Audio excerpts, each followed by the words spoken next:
Well, good morning. It's good to see you. So grateful to be together. As I was preparing this morning and praying for all of us gathering today, I was just kind of caught in that sense of what a gift it is to gather together across all of our venues, coming together around the person of Jesus. And if you've been with us, you know that Jesus is what we've been talking about, the person of Jesus. And we've been thinking about what does it look like for all of us to continue to focus our gaze on how God has shown himself into the world through Jesus, and that the longer we look at him, the more intent we are in seeing that his life and his way of being is the very way that he wants to transform us and change us, that it gives us a better picture, a fuller picture of what it means to be human. Now, have any of you, growing up, maybe my teenage years and then on, there were these things called magic eye puzzles. Do you know those?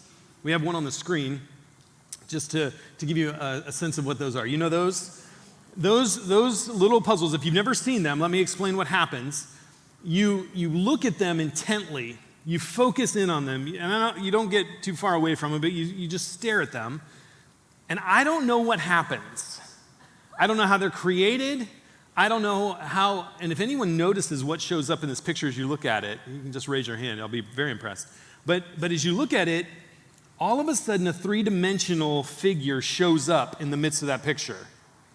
And I still, even this morning, because I was going to put this on there, I was looking at about 30 of them. And just like, my eyes, it's just amazing to me that our eyes just change something and we see this three-dimensional object inside of this picture. If you've never done this, you can go home later today. You can Google magic eye puzzles, and you yourself can do it as well. What I've learned, though, over the years is that some people say, I can't do it. It doesn't matter how long I stare at it, nothing shows up. To you, I am deeply sorry. For those that can see them, you know the magic that happens. This is exactly what we're hoping happens as we continue to look at Jesus, is that we continue to look at Jesus, continue to watch Jesus, continue to listen to the stories of Jesus. And over time, our eyes start seeing things differently. The way we live starts to be transformed, and the ways that we used to be are no longer sufficient for the ways that we encounter Jesus. I believe that that's exactly what God is doing in our midst as we continue over and over, week after week, year after year, intently looking at Jesus to see what life can be. This morning, we're going to be in Luke chapter 7, and we're going to take a look at Jesus. And here's what else I know, that when we look at Jesus, sometimes we're going to find that we are drawn in because we feel and see and sense that God's inviting us closer to him because of his open, willing, engaging desire for us to know him. And we're going to sense that internally, and we're going to begin to take a step that direction and say, Jesus, I'm ready to be transformed and changed. There are other times, and I know this in experience in my own life, is that the more I look at Jesus, I start to understand that I'm convicted that my life doesn't look like that. And that there are times where when I look at Jesus and then I look at the week that I just lived, I realize that they're incongruent. And I think, wow, God, I need you to draw me closer so that the life I actually live, the thoughts I think, the words I speak, the acts that I do, they would all reflect more closely to who you are. And so this morning, my guess would be that as we look to Jesus, there are going to be some of us that maybe for the very first time, we feel like we're being invited into a relationship that we didn't even know was possible. And it's very likely that some of us will be confronted with our own sense of brokenness, and an invitation from God comes to say, it doesn't have to remain that way. I'm letting you see something that you didn't know before today to move you into a more healthy and beautiful picture of who you could be. So you ready to go? Chapter 7, starting with 36. And this is going to be a really choppy reading of this, just so you're aware. When one of the Pharisees invited Jesus to have dinner with him, he went to the Pharisee's house and reclined at the table. Okay, pause. Let's set the stage. because this doesn't look like or feel like a normal dinner party that we would experience in our situation. If the last time that a family invited you over, the last time you hosted a party, what happens, right? You get a date, you get the food, you invite them over, they show up, you bring them in, and then they leave, and that was kind of the end of it. But there's a special kind of banquet or dinner that is happening here where there's a purpose behind this dinner. This dinner was made so that the guests come, they've been invited, but they're going to have a meal together, and then following the meal, there's going to be a robust conversation. Some might even call it a debate. And that this conversation is a helpful dialogue for these kind of ideas to be thrown back and forth. But what's also interesting is that most likely others around the area would have known that this dinner party was happening as well, and so they could come as secondary guests, not actually invited, but welcome, to stand around the table and just listen and watch what goes on. I had this thought the other day. My neighbors were having an event. I don't know what they were doing, but there were a whole bunch of cars parked in our street. And I thought, how fun would it be to just walk over and show up and say, Chris, here we are. No, that's not what we do. It wouldn't fit the way, but this made sense for them. So imagine in the room, there's a U-shaped table, kind of in the middle of the room, and all the people that were actually invited to the dinner are lounging. They don't sit in chairs, they're on like cushions and whatever, and they're leaning on their left side, and their feet are kind of, back behind them, and then the next person, and the next person, and the next person, and the next person. Much like you probably will go home later today and eat your lunch. This is what it looked like. And so within this setting, you have people that are there to watch, and you have people there that are to partake in the food and the conversation. But if you're not there as a guest, it is best to just stay in the shadows and stay along the edges of the room. And so this is what is happening. Now, a Pharisee is the one that invited Jesus to do this. So that's an important fact. The Pharisees were the group of people that held tightly and were able to help people understand what it meant to follow the law.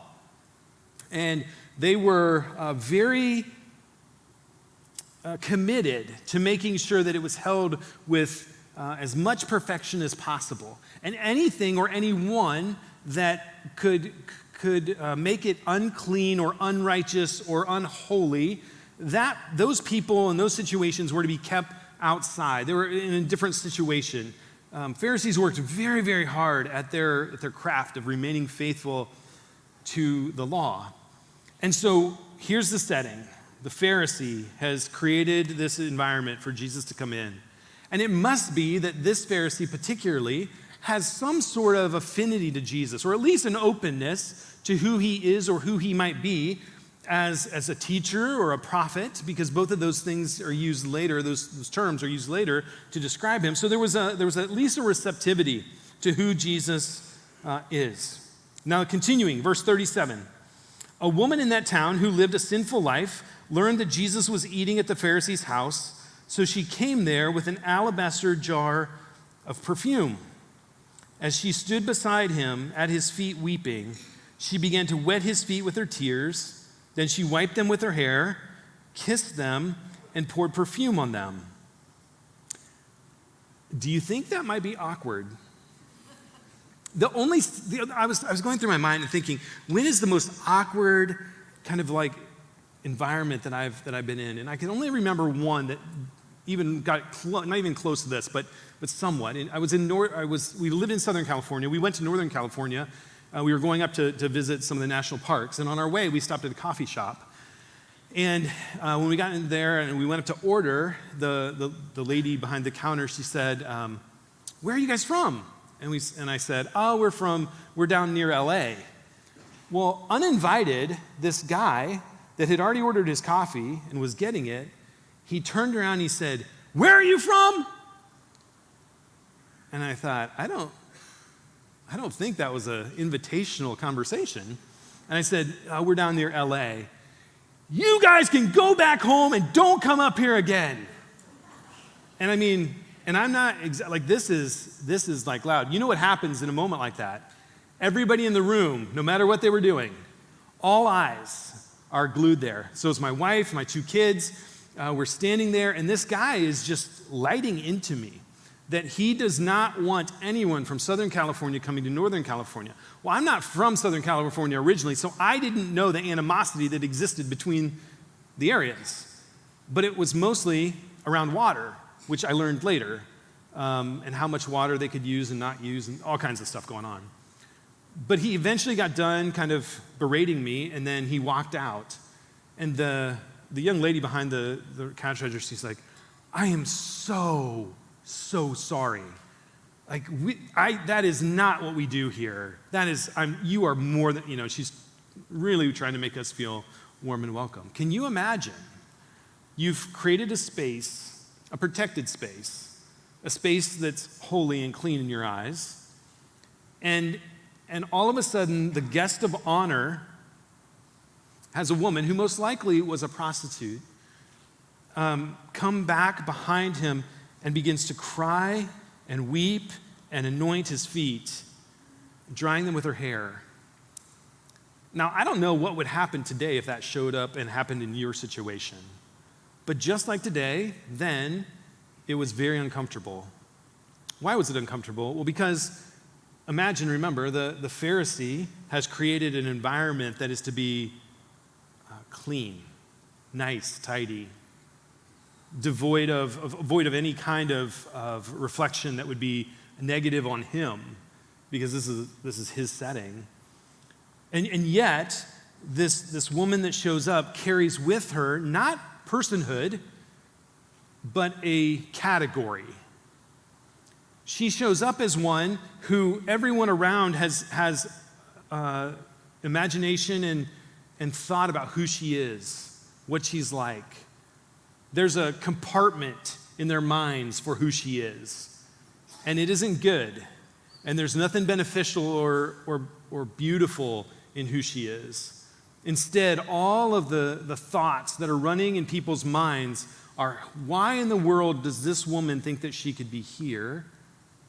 And it clearly begins to expand and take on a life of its own. You can just imagine what people are thinking as they're sitting there watching this. You can imagine how uncomfortable the Pharisee, the host, is to what's taking place. Then this next verse, 2 verses, 39 and 40.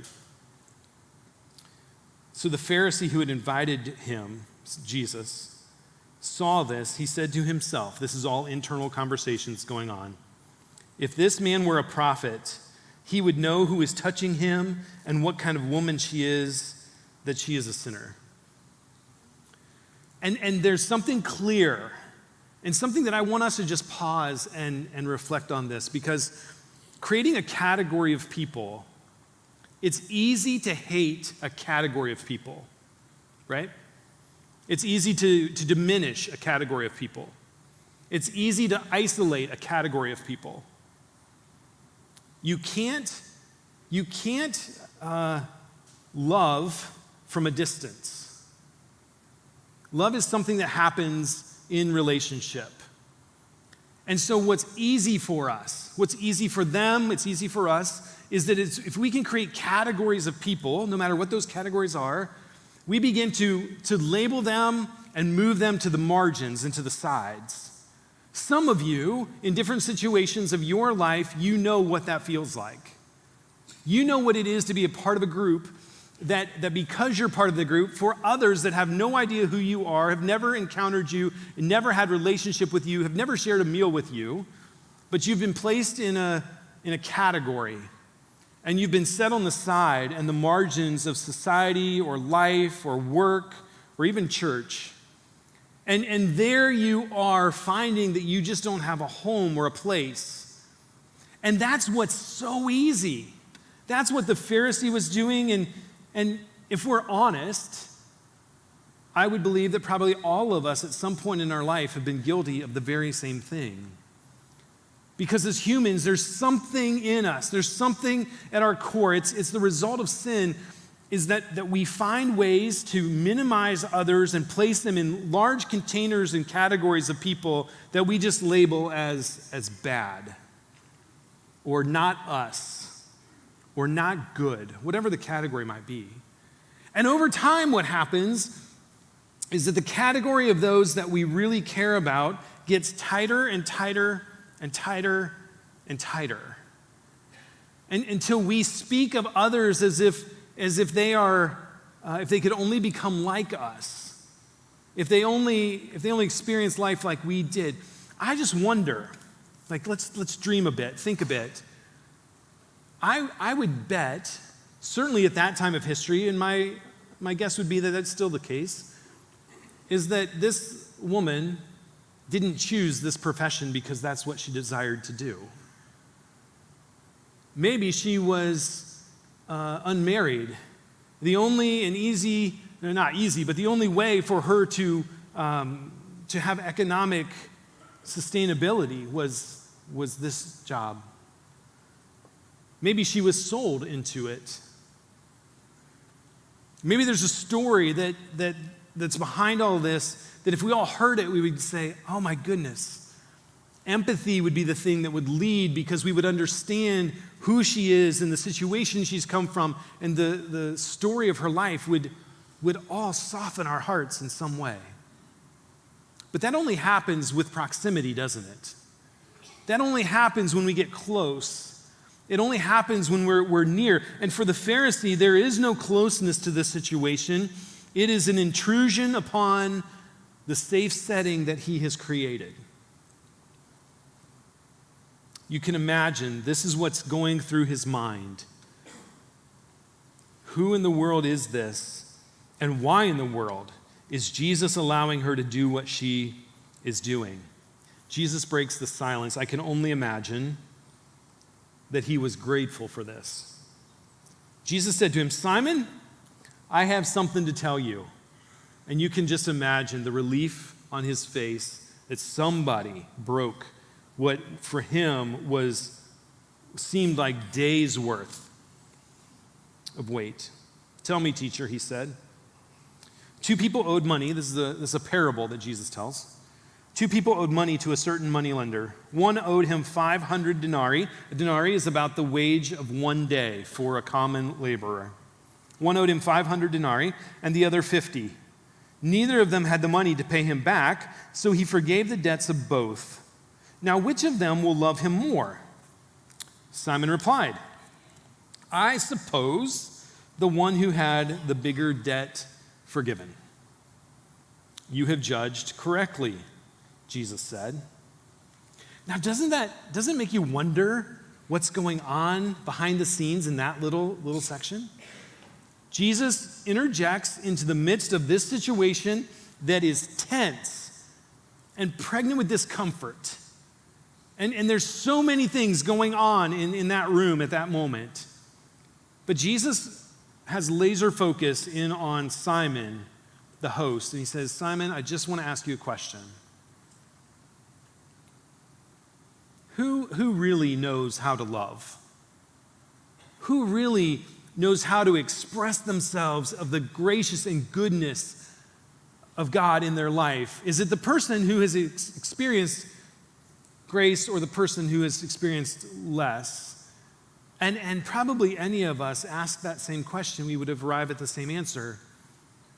Yeah, of course, Jesus, it's the one who has experienced the bigger debt that's been forgiven. But even in answering that question, there's a miss. Because if you are broken and you can't help yourself out of a ditch or out of a hole, does it matter how deep the hole is? Does it really matter whether you were in a hole that was 20 feet deep or a hole that was 10 feet deep? Does it matter how much was paid for you if you can't do it for yourself? It doesn't, does it? It really doesn't matter if the debt was too big to be paid, no matter how much you owed. It doesn't matter. But in the way that he's thinking about it, there's always a comparison game that Simon's playing. It's a comparison game that you and I play today. Is where do we rate? I mean, at least I'm not like them. At least I haven't done that. At least that hasn't been my story. At least I've never been accused of that. And there's something that happens in our human hearts that when it comes to addressing the reality of our brokenness in light of the holiness of God, there is something that creeps in for every one of us, just as it did for Simon, that becomes a comparison game. A comparison game that always, in some way, figures out a way for us to be raised up and another to be put down. Something that we would grab onto that would say, I'm not as bad as them. And Jesus says, though that's what makes sense, I want to tell you a little more. So verse 44, he turns to the woman and he says to Simon, so you can imagine, Jesus now turns to the woman, probably over here, as she's at his feet, and he turns to her, gives her dignity, humanity, empathy, care, attention. And then he addresses Simon. He says, do you see this woman? Not just, do you see that she's here? Because that's been obvious through the story. But did you see this woman? So I came into your house as a guest, and you didn't give me any water for my feet, which would have been a common thing to do for your guest. But she wet my feet with her tears and wiped them with her hair. You did not give me a kiss, but this woman from the time I entered has not stopped kissing my feet. You did not pour oil on my head, but she's poured perfume, expensive perfume, on my feet. Can you imagine? You get a sense of what's going on there? Almost you can smell the perfume in the midst of Jesus' words. Simon, do you see dignity in this woman? Is there anything that softens your heart enough to see that the beautiful display of worship that she is giving right now matters? Simon, do you realize that the very ways that you did not care for me are symptomatic of your own brokenness? Do you realize, Simon, that though you've tried to layer yourself in a different strata than she, do you realize that there is a human element that is in the mix here? 47. Therefore I tell you, her many sins have been forgiven, as her great love has shown. But whoever has been forgiven little loves little. Now this leads us into a really interesting part of this story that we might miss, is that this encounter with this woman is not Jesus' first encounter with her. He has encountered her before, another time, another place, another situation, that in that moment he engaged with her and she found freedom. She found freedom from whatever bondage, whatever sin, whatever situation, whatever she felt like she was a nobody, she's now been brought into being a somebody. Somebody that had the courage to show up in an event like this and worship the one who set her free. That something had been so transformed in the core of who she is that her response was a response that was beyond what would have ever been expected or would have ever seemed proper even. But what do you do when you've been forgiven and brought into the family? I mean, how can you ever express the beauty and the hope that you now feel?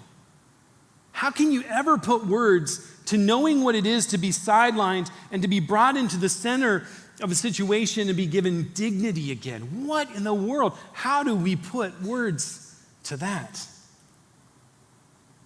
With this last little bit, this last little thing that Jesus says there, but whoever has been forgiven little loves little. There's something that's really interesting with this, is that Jesus equates Simon's ability to understand his own forgiveness, his own need for God, his own place in the story of God's redeeming work, to his ability to love. And he says, here's the thing, if you don't understand just how far God came to be a bridge builder to where you are, to bring you to himself, if you don't understand that, then it will be really, really difficult for you to love compassionately, to love abundantly, and to share your life in such a way that life and freedom come as a result of you living faithfully in the forgiveness that you've found. And so there's something that happens in us, even hearing this story like this. We would say, well, I don't know that I've done a whole lot bad. I mean, I look around myself, and I see some of you. Like, I didn't do that. I didn't do what that person over there did or that person over there. And so, basically, from the time I was small until now, I've really been a fairly good person. And Jesus enters into this space, and he says, oh, brother, oh, sister, what I want you to know is this isn't about a moral standard. This is about the very core of being redeemed in your humanity. That sin has ruptured our relationship, and I have pursued you. I've come after you. I've never given up on you. I am wooing you. I am calling you. I am inviting you. I am making the way back for you. And when you made that journey back to me, that bridge that you walked on to get to me, that I built for you, that journey fills you to the depth of who you are with thankfulness, that now you in humility understand the rest of the people around you, that you were just as lost as they were. You were just as far away. It might have looked different. It might have had different containers. It might have been perceived differently in the society that you were in, but you need to know, child, Jesus is saying to him, if you want to know what it looks to love well, it's going to require you to understand the depth that you've been forgiven. Because when you understand that, and when that begins to be part of your story, all of a sudden, you are going to overflow with the desire to love the people around you. So then Jesus, he says to her, your sins are forgiven. Now, he didn't say that to her, needing to say it to her, because obviously that's already occurred. He's already had that conversation. She already knows that. She has been at his feet weeping and anointing him because she's been forgiven. But Jesus says this so that everyone else in the room knows it. He says, I want everyone else to understand what's taking place right now. Then the other guests, what do? They begin to say among themselves, who is this guy who even claims to be able to forgive sins? Then Jesus says to the woman, your faith has saved you. Go in peace. What's never concluded in this story is what Simon and his friends do with this. Imagine this. This has just occurred. You've experienced all of this. You've watched it with shock and dismay. You've heard the words of Jesus in the midst of this. And now you're being confronted with something that you don't have a container yourself to understand. You don't know what it means to hold tightly to being holy and set apart, which are all good and wonderful things. As followers of God, he sets us apart for his purposes and his mission in the world. Like that is true. But he also says, but that doesn't mean that excludes you from, but it moves you closer to, so that the very love you have received can now be expressed to others. So I wonder, and on my best wonder, it's that Simon and his friends, later that evening or maybe next week, they decide to get together again, and they say, you know what, we've got a conversation to have. What took place last week? What do we do with that? Is it possible that the way that we have found the protection of truth and goodness and righteousness is maybe maybe needs to be adjusted? Is it possible that there are groups of people that we have considered lost causes or people to push to the margin? Is it possible that God is inviting us to consider our own brokenness and move toward those so that they might also experience the grace of God? And in the practice of that, it breaks our hearts again so that we can be deeper and deeper and deeper into the forgiveness that we need? Is it possible that that's what God might be inviting Simon and his fellow dinner partners to consider? But I don't think it's just Simon and his dinner partners. I think it's us too. I think Luke, in the brilliance of how he writes, leaves that question in the air, and it forces us as readers 2,000 years later to read this and ask the very same question. To ask that same question is how deep has forgiveness been in my life? How far has God gone to find me? What do I need to look at my own way of being, my own suitcase of understanding, that I might need to get in there and rummage around a bit and pull some things out, and that I might need to confess some things, that I might need to think about some groups of people that I have just given some blank designations to. I've not been proximal to them at all, but I have a whole lot of thoughts about them. I've not been close to the people that I would say they're actually my enemies, but I keep adding them into these containers, and I'm accumulating a whole bunch of people that are enemies. And I'm distancing myself, and I'm moving myself away. And what if God is entering into our space today to say, I want you to consider who those people are.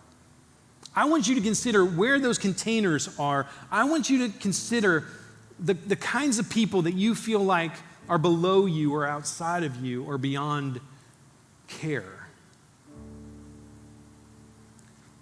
Because what I want to do in you, God, I think is asking and inviting us, is I want you to understand how far I've come to find you. I want you to understand that you were lost by yourself. There was nothing you could do to earn your way back into relationship with me. There was nothing you could do to build the bridge yourself. There was nothing. And whether it was 50 or 500,